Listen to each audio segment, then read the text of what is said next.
রে বাবারা, ভাইয়েরা, উম্মতের জন্য মা বাবার চাইতে আমার নবীর দরদ বলুন বেশি না কম?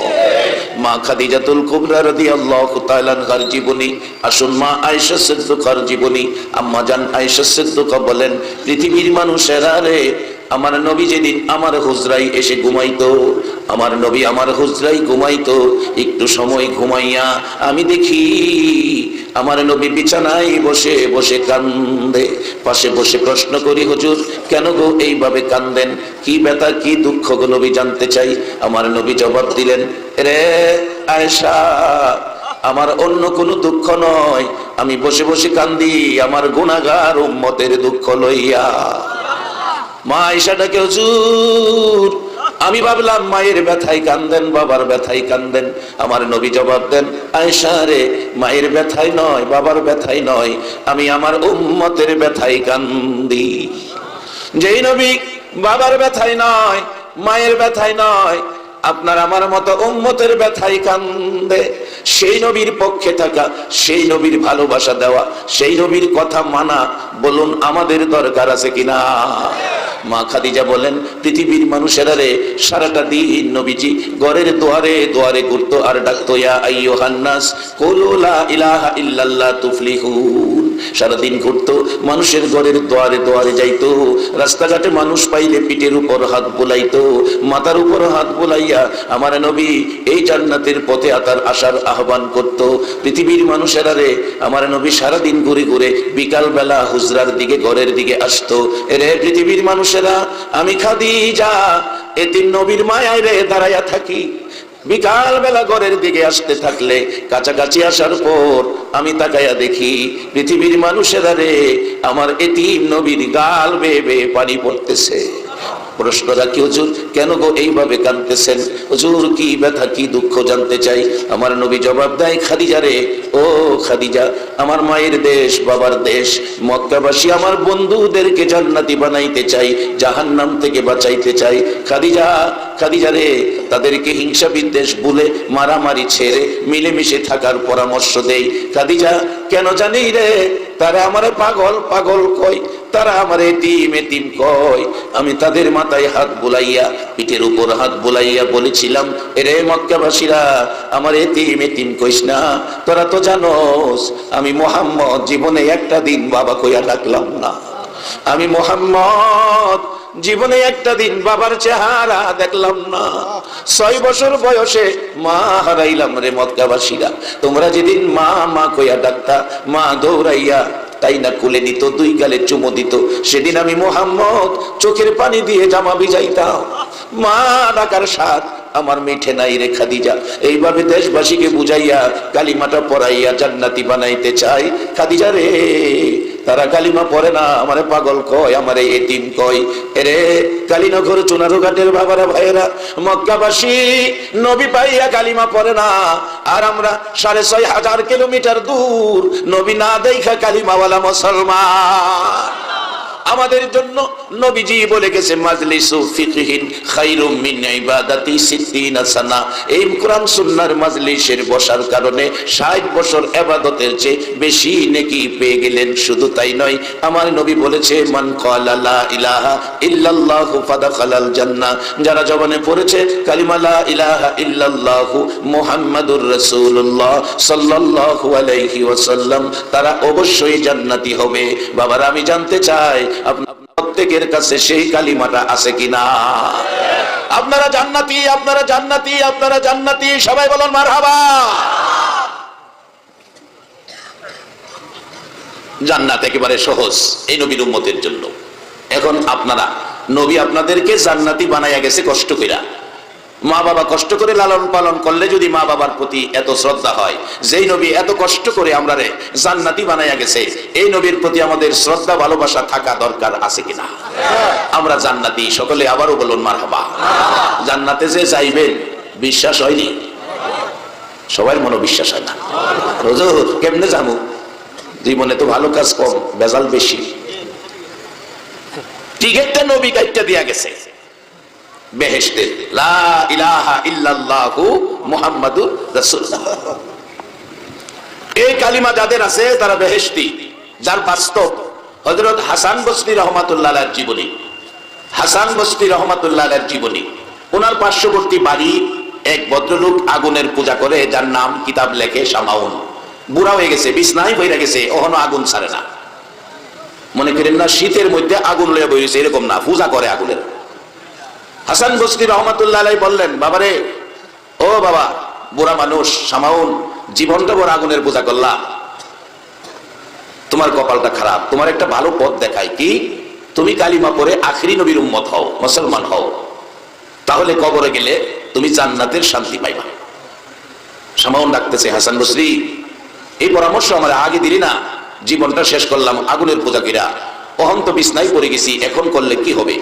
হাসান বসরি রহমাতুল্লাহ আলাইহি ডাকেন, রে শামাউন, এখনো সময় আছে রে, কালিমাটা পড়, কালিমাটা লইয়া কবরে যাও, আমি হাসান বসরি কথা দিলাম তুমি জান্নাতি হয়ে যাইবা। শামাউন ডাকতেছে, হাসান বসরি রে, এই পরামর্শ আগে পাইলে কালিমাটা পড়ে জীবনে কিছু ভালো কাজ করতাম। অবশেষে ডাকতেছে, ও হাসান বসরি, আমাকে কালিমাটা পড়াইয়া মুসলমান বানাইয়া দাও। কালিমা পড়াইয়া দিলে ডাকতেছে হাসান বসরিকে লক্ষ্য করে, হাসান বসরি রে, আরেকটা কথা শোনো, আমি তো কালিমা পড়ে মুসলমান হয়েছি, আখিরি নবীর উম্মত হয়েছি। হাসান বসরি রে, আমার একটা অনুরোধ তুমি শোনো। মন কয় আমি বাঁচবো না, বৃদ্ধ হয়ে গেছি, আমি যদি মরে যাই রে হাসান বসরি, তুমি আমারে নিজে হাতে গোসলটা করাইও, তুমি নিজের হাতে আমারে কাফন পরাইও, আমার জানাজা তুমি নিজে পইরা নিজের হাতে আমারে কবর নামাইও। হাসান বসরি, কবরে যাওয়ার সময় তুমি একটা লিখিত কাগজ আমারে দিয়া দিও, আমার আর কিছুই নাই, আমি আখিরি নবীর উম্মত হইয়া কালিমাটা লইয়া কবরে গেলাম। হাসান বসরি রহমাতুল্লাহ আলাইহি সেই কথা মতো একটা কাগজ লিখিত দিয়ে দিলেন, নবীর উম্মত হইয়া জান্নাতের আশায় কালিমা পড়ে কবর গেলেন শামাউন। মৃত্যু হলে গোসল দিয়ে কথা মতো সব কাজ করে কাফনের ভিতরে কাগজটা দিয়ে কবর নামাইয়া কবরের কাজ সম্পূর্ণ করে সবাই চলে গেলেন। হাসান বসরি বলেন, আমিও চলে গেলাম। রাত্র গভীর, ঘুমের ঘরে ঘুমিয়েছি। ও বিশ্ববাসীরা, আমি দেখি শামাউন আমার ঘরে এসে আমারে ডাকতেছে, হাসান বসরি রে, এই লও তোমার কাগজ, তোমাকে দিয়ে যাইতেছি। ও হাসান বসরি, তোমার কাগজ আমার প্রয়োজন পড়ে নাই, আমি নবীর কালিমাটা লইয়া কবরে যাওয়ার কারণে রে হাসান বসরি, আমার আল্লাহ আমারে জান্নাত দান করে দিয়েছে। রে হাসান বসরি, তোমার কাগজ আর প্রয়োজন পড়ে নাই, নবীর কালিমাটা লইয়া কবরে যাওয়ার কারণে আমি তো জান্নাতি মেহমান হয়ে গেছি। হাসান বসরি রহমাতুল্লাহ আলাইহি বলেন, আমার ঘুম ভেঙে গেল, ঘুম থেকে উঠে দেখি যে কাগজটা কবর দিয়েছিলাম সেই কাগজ আমার হাতের মধ্যে আইসা গেছে। আরে নবীজির গোলামের, নবীজির আশিকের কোনো চিন্তা নাই, চলো নবীজির জান্নাতে মদিনাতে যাই, চলো নবীজির জান্নাতে মদিনাতে। কে কে যাবে মদিনায়, মদিনাতে কান্দে নবী উম্মতের মায়া। কে কে যাবে মদিনায়, মদিনাতে কান্দে নবী উম্মতের মায়ায়। দিনী রজনী কান্দেন যিনি, দিনী রজনী কান্দেন যিনি, শুয়ে রোয়া যায়, চলো নবীজির জান্নাতে মদিনাতে যাই, চলো নবীজির জান্নাতে মদিনাতে যাই। কঠিন হাসরের দিনে, কঠিন হাসরের দিনে, কে তরাবে বিপদেতে নবীজি বিনে। আল্লাহু আকবার বলো। রে বাবারা ভাইরা, এই নবীর পক্ষের মেহমান হও, এই নবীকে মানো। আমার আল্লাহ জান্নাত বানাইছে, আমানু বানাই নাই, নাজ বানাইছে। আমার নবী ঘুরে ঘুরে গো কত কষ্ট করে আমানু বানাইছে। মা খাদিজাতুল কুবরা বলেন, পৃথিবীর মানুষেরা রে, আমার নবী সাদা জামা পছন্দ করতেন, সাদা জামা ব্যবহার করতেন, যদিও জান্নাতি জামা সবুজ, জান্নাতি পোশাকের রং হবে সবুজ। আমার আল্লাহ গাছ গাছরা সবুজ দিয়া পৃথিবী সাজাইছে, জান্নাতও সাজাইছে সবুজ রঙের জিনিস দিয়া। সবুজ রঙের পোশাক জান্নাতীদেরকে পরানো হবে। দুনিয়াতে আমার নবী সাদা পোশাক ব্যবহার করতেন।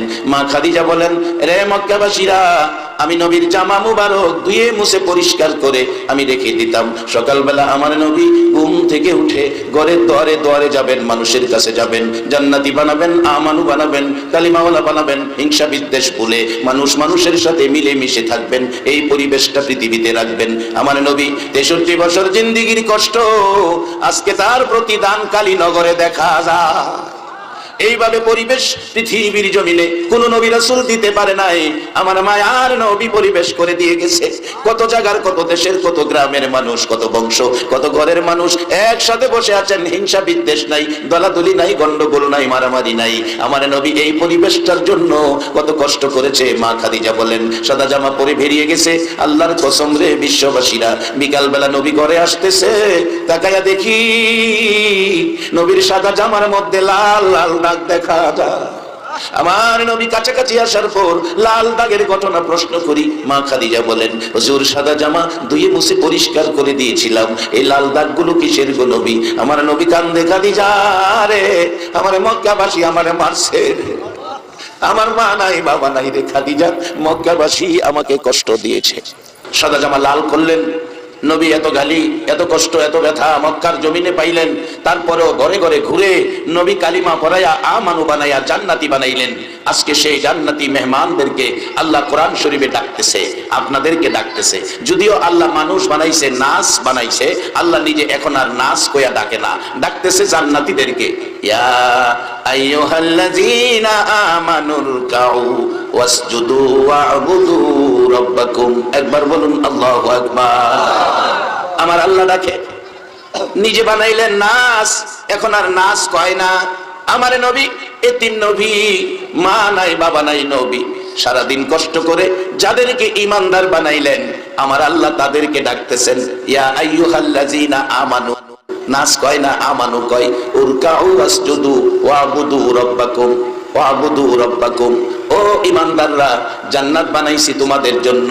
আমার নবী জান্নাতের টিকিট দিয়ে গেল, আমি তোমরারে জান্নাতে নেওয়ার প্রসেস করতেছি, জান্নাতে নেওয়ার প্রসেস করতেছি। কালিমাওয়ালাদেরকে জান্নাতে নেওয়ার দায়িত্ব হয়ে গেছে আমার আল্লাহ। এখন কাউন্টার সার্ভিস গাড়ি চলে জায়গায় জায়গায়, কাউন্টারে মানুষ টিকিট কেটে বৈশা থাকে ঢাকা যাইবো, কাউন্টারের মালিক হইল টিকিট দেওয়া, আর ঢাকা পর্যন্ত নেওয়ার দায়িত্ব বাস আইতাছে পিছে। নবী টিকিট কেটে গেছে, আর জান্নাতে নেওয়ার দায়িত্ব হয়ে গেছে আমার আল্লাহ। আল্লাহ কিভাবে প্রসেস করতেছে দেখেন। আপনি জান্নাতে যাবেন, প্রথমত ডাকলেন ইয়া আইয়ুহাল্লাযীনা আমানু, ইয়া আইয়ুহান নাস কয় নাই, আমানু কইছে। ঈমানদাররা তোমরা কি করো? উরকাউ ওয়াসজুদু ওয়া'বুদু রাব্বাকুম, রুকু সিজদার মাধ্যমে রবের ইবাদত করো। এরপরে জান্নাত দেলাইবো এই কথা কয় না, এরপরে বলছে আফআলুল খায়রা। রুকু সিজদার মাধ্যমে ইবাদতটার নাম হলো নামাজ। নামাজের পরে তোমরা কি করো? আফআলুল খায়রা, ভালো কাজ করো, তাইলে লাআল্লাকুম তুফলিহুন, তোমরা সফল কাম, অর্থাৎ তোমরা জান্নাতি। এখন নামাজের পরে যদি ভালো কাজ না কইরা খারাপ কাজ করে, তাইলে এখানে জান্নাতে যাওয়ার আশা করা যায় না। আমি আজকে আপনাদের কাছে সত্য কথা জানতে চাই।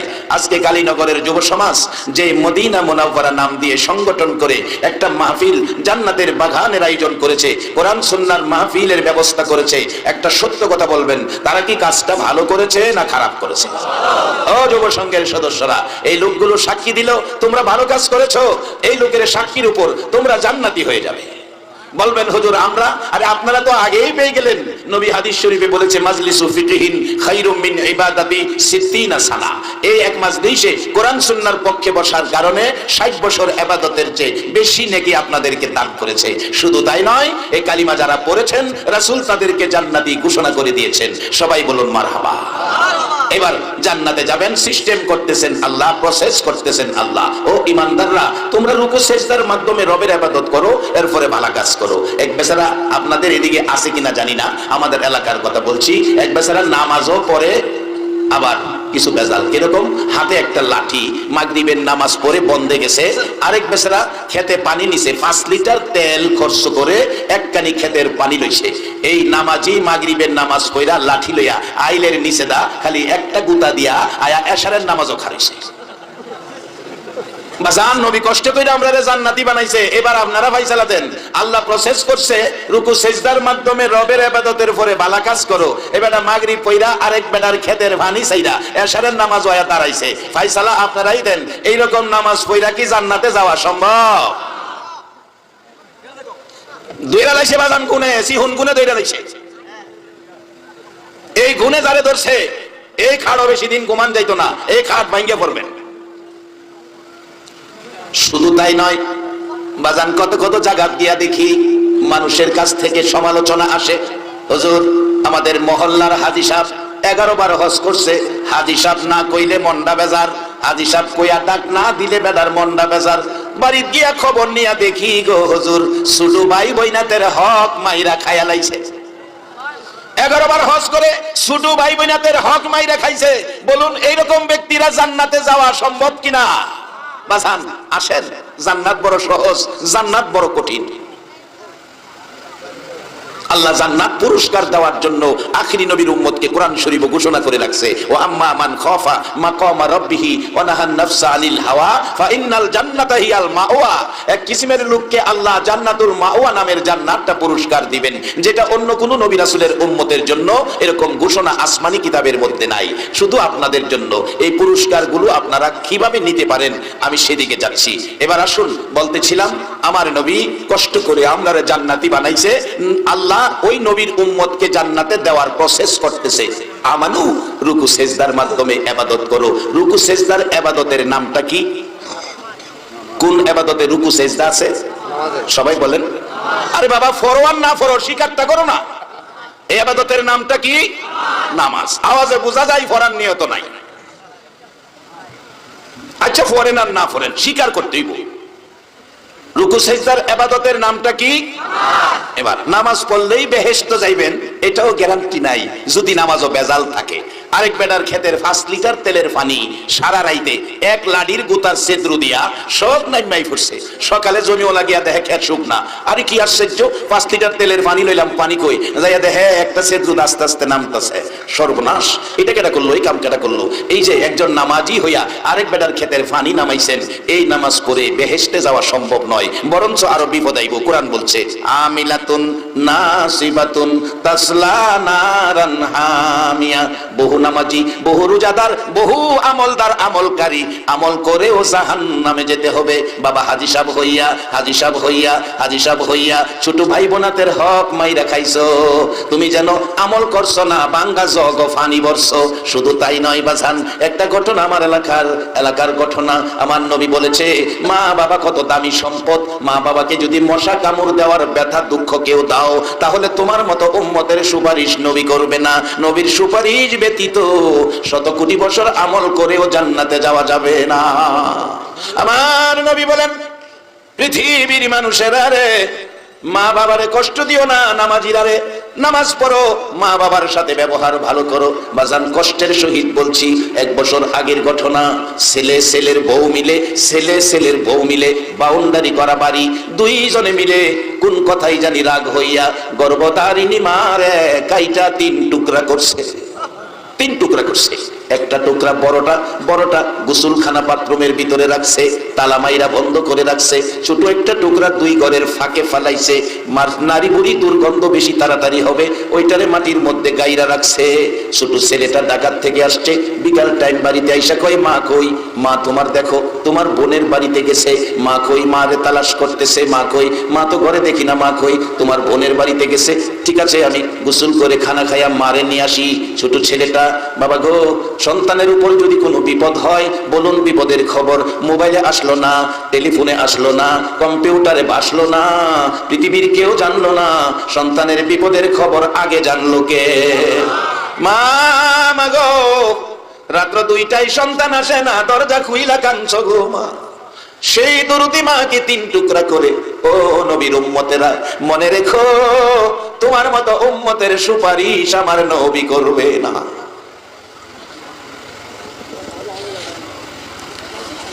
যুবকটা ডাকতেছে মা কই? বড় ভাইয়ের বউ বলতেছে তোমার মা মনে হয় তোমার বোনের বাড়িতে গেছে। ঠিক আছে আমি গোসল করি 4টা খানা খায়া মারে নিয়ে আসি। গত বৎসরের ঘটনা বলছি, পত্রিকায় আসছিল ঘটনা। মারে নিয়ে আসি, গোসল করব, গোসলখানার দরজায় যায় দেখে গেট তালা মারা, দরজা তালা মারা। জিজ্ঞেস করলো দরজা তালা মারা কেন? আমি তো গোসল করব। বড় ভাইয়ের বউ বলছে গোসলখানা ভালো না, এটা সমস্যা আছে, এই জন্য তালা মাইরা রাখছি। চাবি দেন, কি সমস্যা আমি দেখে সমস্যাটা দূর করি। ওই ছোট ভাইটা দরজায় দাঁড়াইয়া ডাকে, চাবি দাও গো। কেন জানি গোসলখানার দরজায় আসলে আমার কলিজায় আগুন জ্বলে, আমার কলিজায় আগুন জ্বলে গো। তাড়াতাড়ি আমার চাবি দাও। চাবি চাইলে চাবি দিল না, চাবি হারাইয়া গেছে। অবশেষে ছেলেটা হাতুড়ি আনতে গেছে তালা ভাঙবে। কেন? গোসলখানার দরজায় আসলে কলিজায় আগুন জ্বলে, তালা ভাঙবে। চাবি আনতে চাইলে চাবি দেয় না, হারাইয়া গেছে। হাতুড়ি আনতে গেলে যুবক ভাইয়ের বউ ভাই দুইজন ঘর ছেড়ে পালিয়ে গেছে।